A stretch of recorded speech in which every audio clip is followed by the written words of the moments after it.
हमर माल ने चुमा दै छै कोरोना वायरस के डर से। हमर माल ने चुमा दै छै कोरोना वायरस के डर से।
हमर माल ने चुमा दै छै कोरोना वायरस के डर से।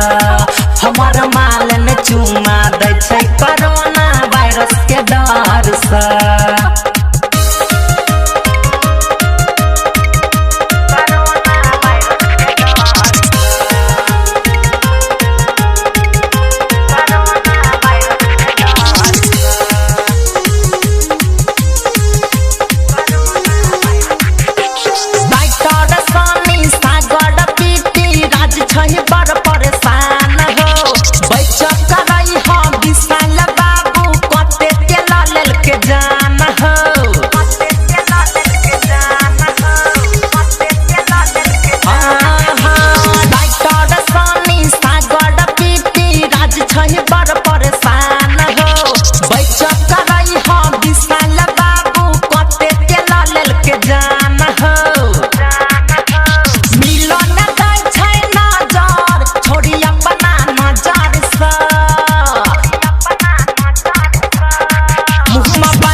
हमर माल ने चुमा दै छै कोरोना वायरस के डर से।